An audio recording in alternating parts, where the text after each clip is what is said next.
You may have already seen our review of the value-packed Realme GT Neo 3, but that's not the only flagship killer in town. Say hello to its cousin, the Realme GT Neo 3T. So this model has an extra T, but what else does it bring to the table? And could it be the more competitive one? I'm Will for GSM Arena, and let's find out in our Realme GT Neo 3T review.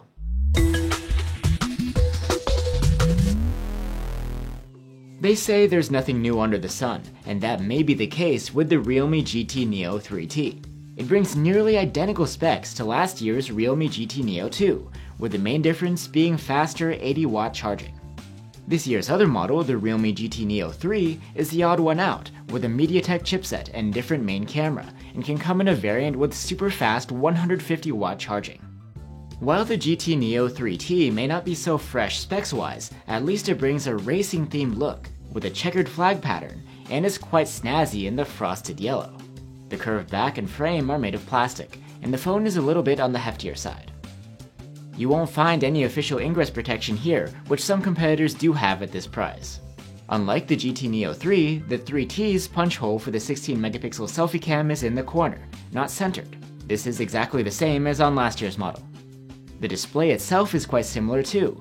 It's a 6.62-inch E4 AMOLED with a 1080p resolution and a fast 120Hz refresh rate. There's HDR10+ support, and of course the great contrast typical of an AMOLED panel. But on top of that, this display is improved over last year's. It's both more color accurate and brighter. We were able to measure a maximum of around 515 nits with the manual slider, and this boosts to 800 nits in auto mode, enough for comfortable legibility in the sun. The high refresh rate is nice to smooth out the movements on screen when you're swiping around. But just like on other Realmes, there's no support for high frame rate gaming. At least the refresh rate can dial down to 60Hz when idling to save energy.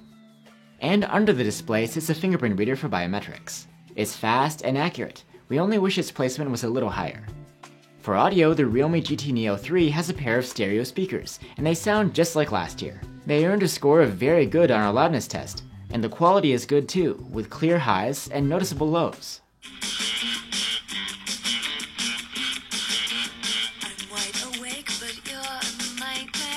The phone comes with 128 or 256 gigs of storage on board, and that's not expandable. The interface of the GT Neo 3T is Realme UI 3.0 over Android 12. It's a pretty typical Android-based UI. Most of the additions you'd find here are cosmetic. You can add your own personal touch too, through the personalization options and settings. Here you can customize plenty of things, including the wallpaper, the icons, and animations. Realme UI also brings additional options when it comes to gaming, accessible through an in-game overlay. These include screenshots and recordings, do not disturb, and performance profiles. One of the most enticing features of the Realme GT Neo 3T is its chipset. It's a high-end Snapdragon 870 5G, which you'd find in many so-called flagship killer phones, including last year's GT Neo 2. This chipset doesn't achieve quite as high benchmark scores as the top flagships, and is even edged out by the regular Realme GT Neo 3 and its MediaTek Dimensity 8100. But still, the 3T packs more than enough punch for multitasking and great gaming performance. And even better, the phone has an advanced passive cooling system, and its thermal management is excellent, with stable, sustained performance throughout our stress test. That's something that this year's flagships struggle with. Just like last year's model, the Realme GT Neo 3T has a 5000 mAh battery, and battery life is comparable, with an endurance rating of 118 hours in our proprietary tests.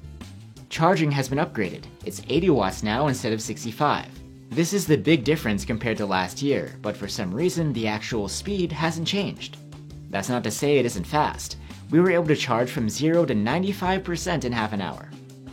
If you're after even crazier charging speed, you'd have to look into the regular GT Neo 3, which can come with a huge 150-watt brick.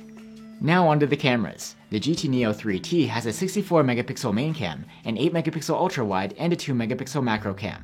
Overall, it's a pretty typical mid-range setup. The main camera captures nice-looking 16-megapixel images with enough detail, accurate exposure, and excellent dynamic range. Colors are punchy but not over the top. The sharpness could be better, although there is some additional sharpening added. The processing introduces effects like halos at the edges of buildings if you look closely. Portrait photos are somewhat underwhelming. They're on the soft side, and the skin colors seem a bit off. The subject separation is decent though. The 8-megapixel ultra-wide camera's quality is pretty typical for this price range. You get less detail and sharpness and more noise than the main cam, but although the dynamic range isn't as wide, it's still decent, and the color rendition is pretty similar. In low light, the rendition of the main cam's photos is quite different from last year's model, even though it's the same hardware. You get enough sharpness and a fair amount of detail. The exposure is on point and light sources are handled well. Our main issue here was with the washed out looking colors. These get a nice boost from the night mode, alongside the sharpness, and you get lower noise too. Shadows come out much brighter without ruining the highlights. It is quite aggressive as far as night modes go though, you could even say it looks unnatural. In low light, the ultra-wide cam produces soft images, with plenty of noise and limited dynamic range, even though colors and contrast are nice. The night mode photos are completely different. The dynamic range is much wider, there's plenty of detail across the whole frame, and noise is hard to spot.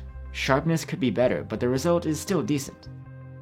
Selfies are nothing to write home about. The scenes are soft and noisy, and the colors are a bit bland. At least the dynamic range is good, and the subject's face remains well exposed. The Realme GT Neo 3T's main cam can shoot video in up to 4K at 60 FPS. 4K footage has a high level of detail, excellent sharpness, and wide dynamic range. We wish the colors were a bit more lively though. The ultra-wide cam's 1080p videos have higher contrast and juicier looking colors, but they're quite soft with narrow dynamic range. So that's the Realme GT Neo 3T.